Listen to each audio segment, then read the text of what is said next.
सदक़ल्लाहुल अज़ीम व सदक़ रसूलुहुन नबीयुल करीम।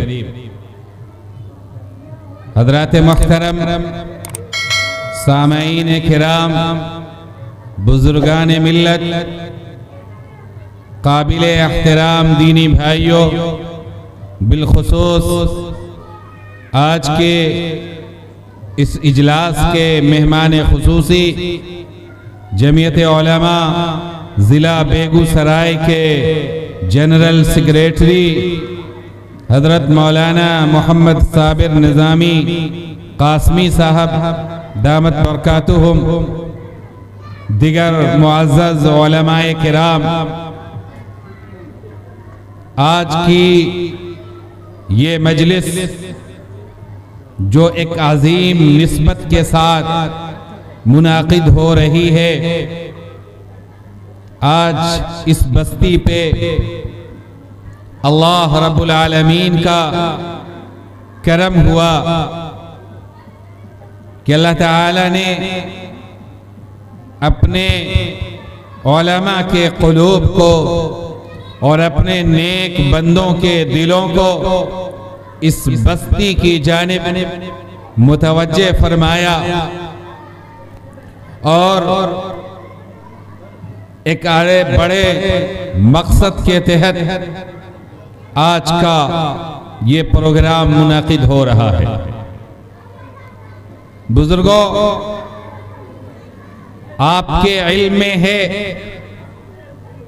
कि ये जगह एक जमाने से अल्लाह के कलाम की तिलावत से और कुरान पढ़ने पढ़ाने के मशगले से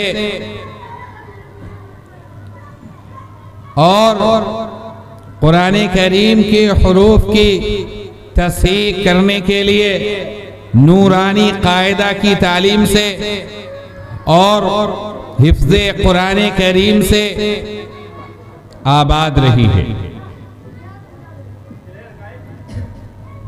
लेकिन अल्लाह रब्बुल आलमीन का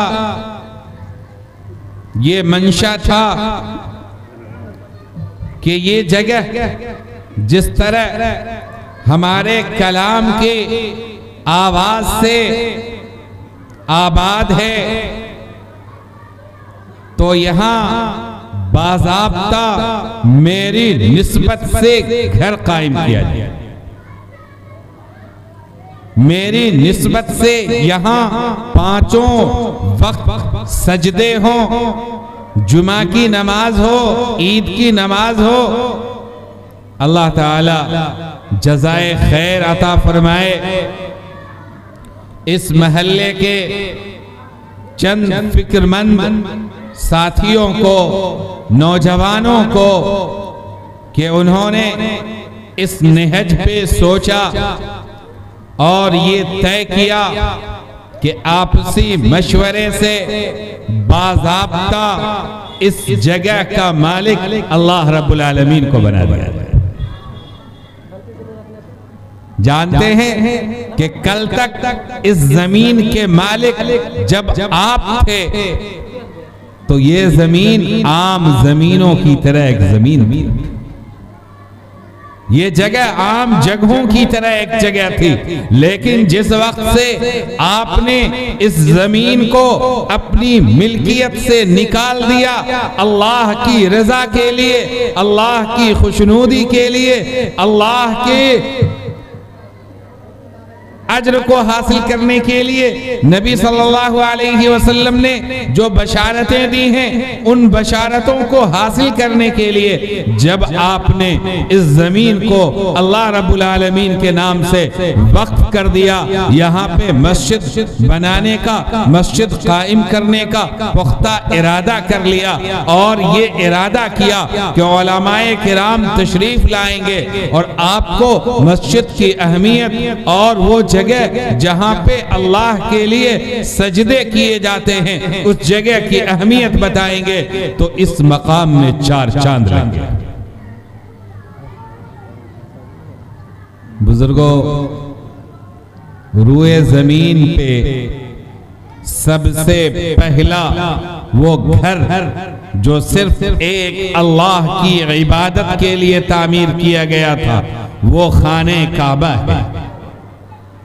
अल्लाह ताला ने कुरान करीम में इरशाद फरमाया, इन्ना अव्वल बैतिन वुज़िअ लिन्नासि लल्लज़ी बिबक्का मुबारकन व हुदन लिल आलमीन। यकीनन पहला वो खाने खुदा जो अल्लाह की इबादत के लिए जिसकी बुनियाद रखी गई, जिसकी तामीर की गई, वो क्या है? मक्का में, वो हरम मक्की है। बुजुर्गों, अजान हो चुकी है और आम तौर पे अजान के आधे घंटे के बाद जमात होती है। मुझे नहीं मालूम कि यहाँ क्या मामूल है। अगर यही मामूल है तो इंशाअल्लाह ये बयान 20 से 25 मिनट होगा। 5 मिनट पहले बयान मुकम्मल हो जाएगा, फिर हम सारे लोग जमात के साथ नमाज पढ़ेंगे।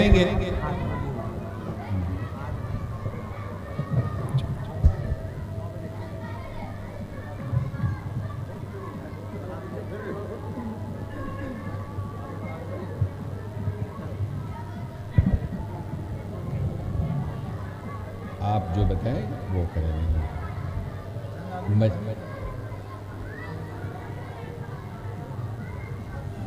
जी हजरात, देखें उलमाए किराम तशरीफ रखते हैं और इतनी कीमती बातें सुनने का आपको बहुत कम मौका मिलता होगा। और जाहिर है कि ये जगह, इसकी निस्बत जब अल्लाह रब्बुल आलमीन की तरफ हो चुकी है तो अब आपको बैठने में, मस्जिद में बैठने का सवाब मिल रहा है इंशाअल्लाह। अभी देखिए 1 घंटा 20 मिनट का वक्त बाकी है। दोस्तों की राय हुई कि 9 बजे यहाँ जमात होगी, तो इंशाअल्लाह इत्मीनान के साथ रहिए और 9 बजे बाज़ाब्ता जमात होगी। सारे लोग जमात में शामिल होंगे। अजान हो चुकी है वक्त पे। जो हजरात आएंगे वो बयान में शामिल हो जाएंगे। मैंने ये अर्ज किया कि अल्लाह रब्बुल आलमीन ने कुरान करीम में ये इरशाद फरमाया कि सबसे पहला वो घर, वो मकान, वो मकाम जिसकी तामीर अल्लाह की इबादत के लिए, एक अल्लाह की बड़ाई बयान करने के लिए, एक अल्लाह रब्बुल आलमीन के सामने सजदा रेज होने के लिए किया गया था, वो बनाया गया था, मकान की तामीर की गई थी। वो मकान है जो मक्का शहर में है। उसकी खूबी क्या है? 2 खूबियां अल्लाह ताला ने बयान फरमाई। पहली खूबी ये बताई कि मुबारका, कि वो बरकत वाला मकाम है, बरकत वाली इमारत है। उस जगह पे बरकतें नाजिल होती हैं। कितनी बरकत नाजिल होती है, कितनी मुबारक है वो जगह, कितनी मुबारक है वो इमारत। रसूलुल्लाह सल्लल्लाहु अलैहि वसल्लम ने अपनी एक हदीस में इरशाद फरमाया कि हरम में, बैतुल्लाहिल हराम में 1 रकत नमाज पढ़ने का सवाब दूसरी जगह 1 लाख रकत के बराबर मिलता है। कोई अंदाजा कर सकता है उस मकाम की बरकत का? क्यों? इसलिए कि बरकत का खजाना अल्लाह के पास है। वो जिस जगह को चाहे बरकत अता कर दे, जिस जगह को चाहे मुबारक बना दे, जिस जगह को चाहे बरकतों का खजीना बना दे।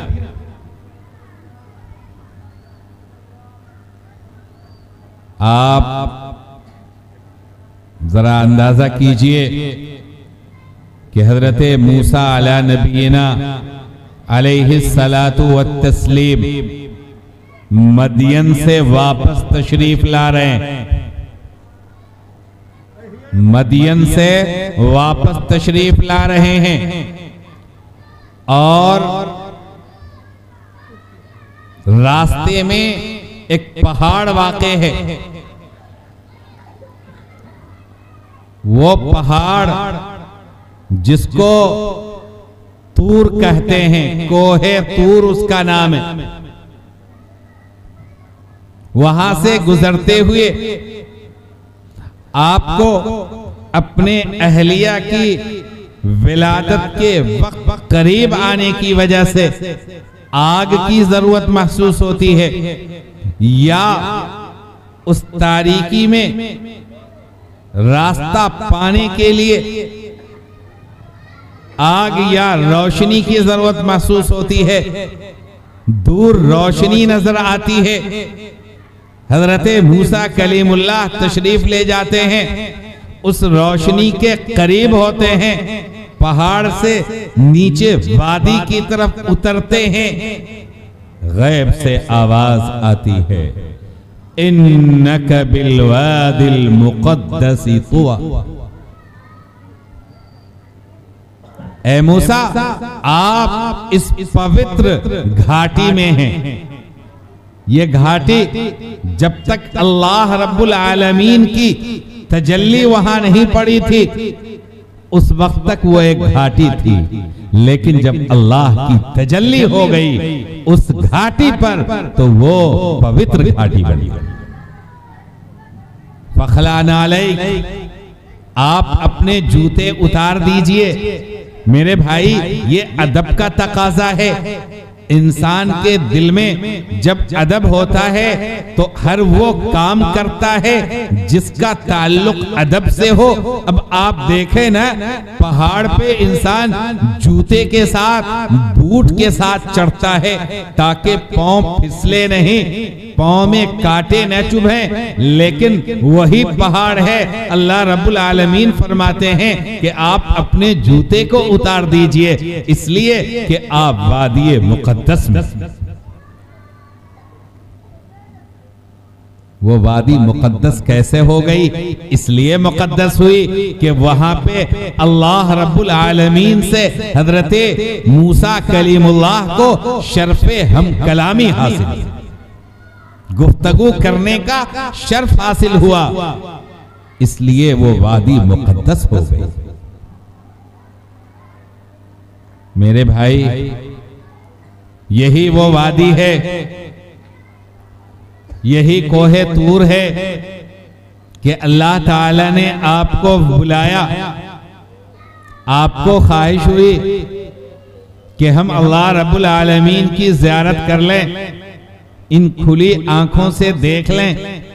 गुफ्तगू का शर्फ तो हासिल हो चुका है, लेकिन हम कलामी का शर्फ हासिल होने के बाद शौक पैदा हो गया। गुजारिश की, रब्बी अरिनी अंजुर इलैक, खुदाया अपने जलवा को दिखा दीजिए, अपना दीदार करा दीजिए, अपने दीदार से हमारे राखों को रोशनी अता कर दीजिए। अल्लाह ताला ने फरमाया कि अभी आपकी आंखों में वो ताकत नहीं है कि आप मुझे देख सकें। इन दुनियावी आंखों के साथ आप हमको नहीं देख सकते, इसलिए कि अल्लाह रब्बुल आलमीन की तजल्लियात इतने हैं कि उन्हीं तजल्लियात को देख करके ये दुनियावी आंखें खीरा हो जाएंगी। तो जाहिर है कि असल अल्लाह रब्बुल आलमीन को देखने की कहाँ मजा है।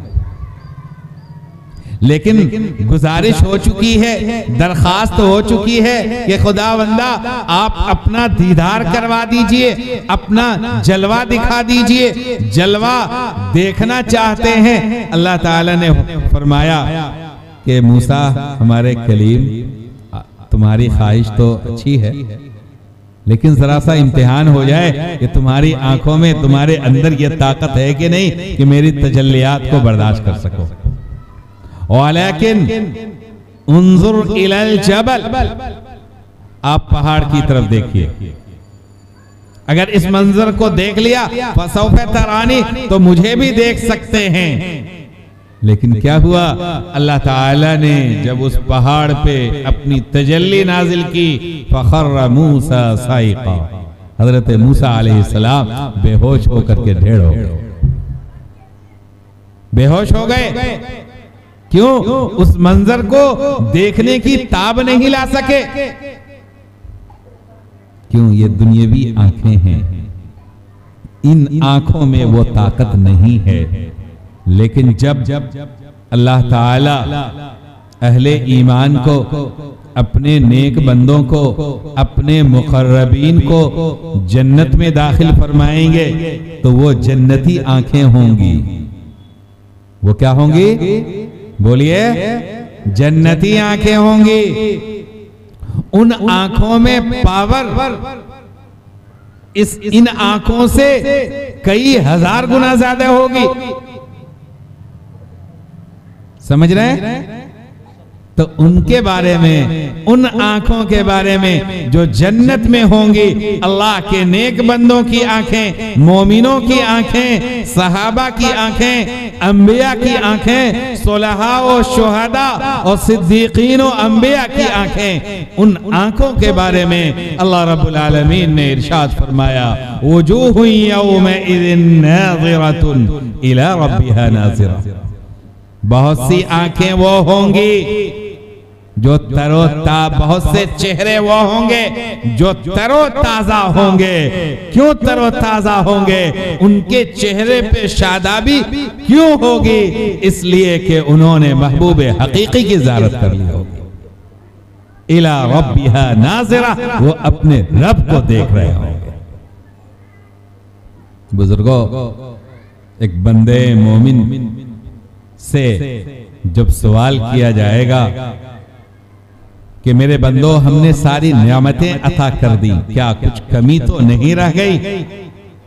बंदे कहेंगे कि बारे इलाहा, आपने तो सब कुछ दे दिया, ऐसी ऐसी नियामतें अता की आपने, माला आइनुन रअत, न आंखों ने कभी देखा, वाला उज़ुनुन समिअत, न कानों ने कभी सुना, वाला खतरा अला क़ल्बि बशर, और कभी किसी इंसान के दिल पे उसका ख्याल भी नहीं गुजरा।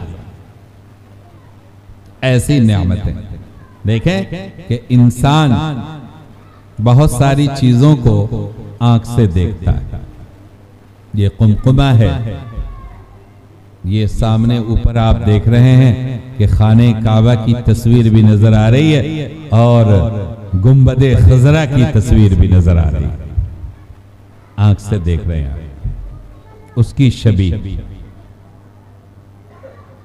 उसमें कितना हुस्न होगा तो आप कानों से सुनते हैं। जो हाजी साहिबान हज करके या उम्रा पे जाने वाले लोग छोटा हज करके वापस तशरीफ लाते हैं तो कहते हैं कि मदीने को जाएं, ये दिल चाहता है, पलट कर न आए, ये दिल चाहता है।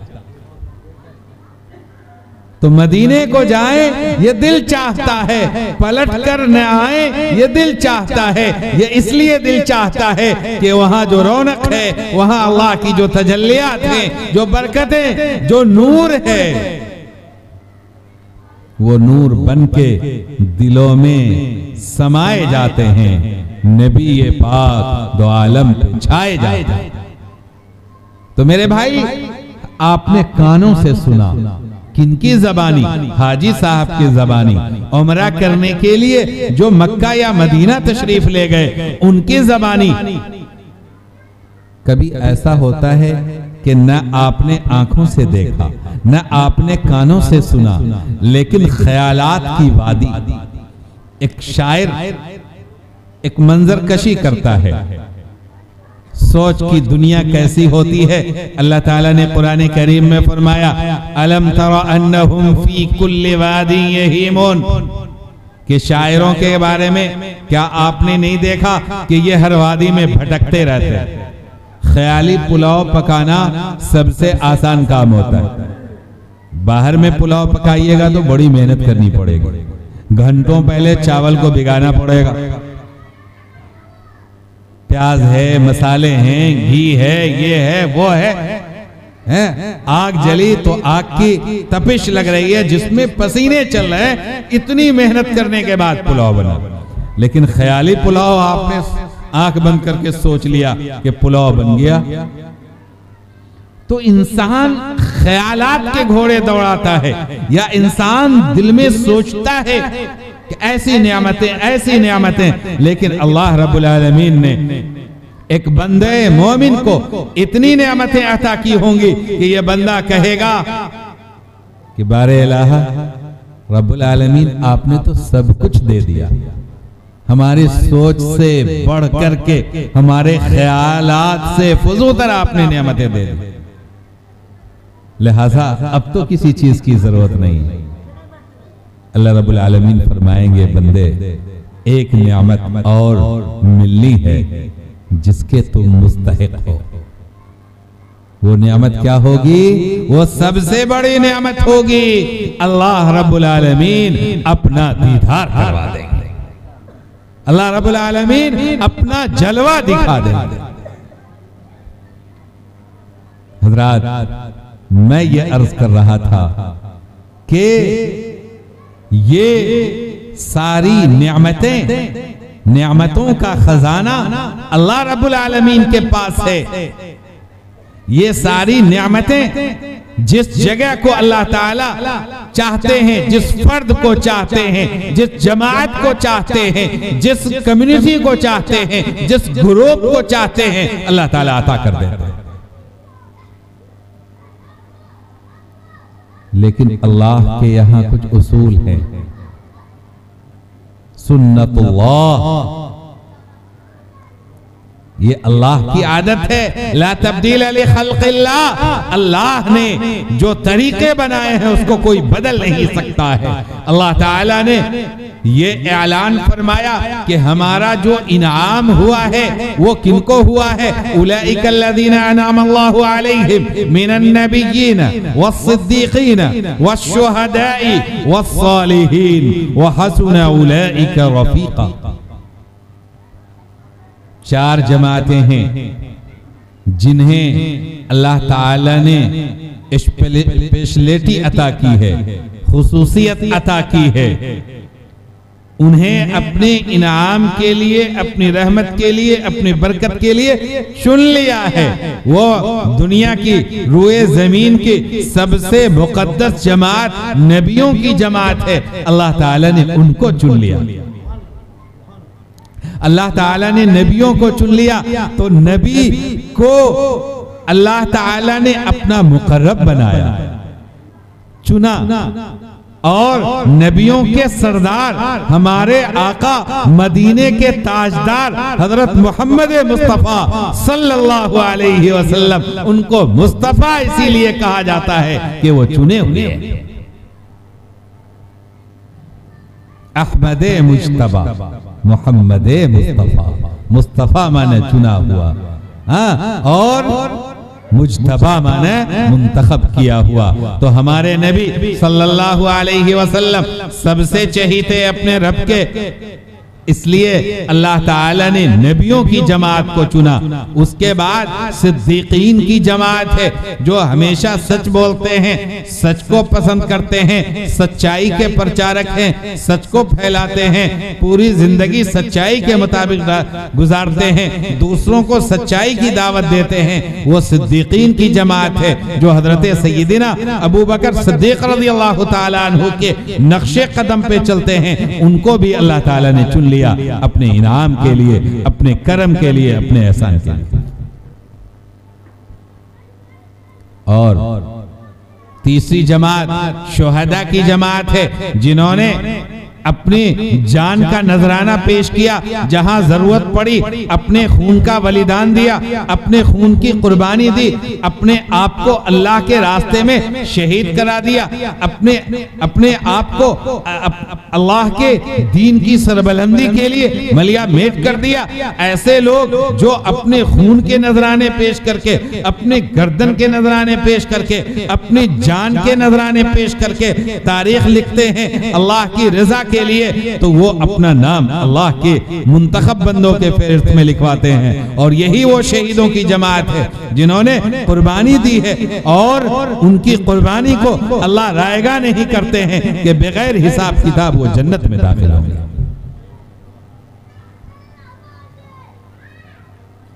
और इसी तरीके से जिनको अल्लाह ताला ने अपनी नियामत के लिए, अपने करम के लिए चुन लिया है, वो सालेहीन की जमात है। जो लोग नेक हैं, नेकी के रास्ते पे चलते हैं, नेकी के प्रचारक हैं, खुद भी नेक हैं, अपनी औलाद को भी नेक बनाने की कोशिश करते हैं, उनका ताल्लुक किससे है? सालेहीन से है। मेरे भाई, ये 4 ग्रुप है जिनको अल्लाह ताला अपनी रहमत के लिए, अपने फजल के लिए, अपने करम के लिए मुंतखब कर चुके हैं। इनके ऊपर अल्लाह का फजल नाजिल होता है। वह हसना उलाइका रफीका, और ये लोग बेहतरीन जमात है सोहबत के लिए, साथी बनाने के लिए। अल्लाह ताला हमें भी, हमारा हश्र भी उनके साथ में फरमा दे, जन्नत में हमें उनके साथ जमा फरमा दे।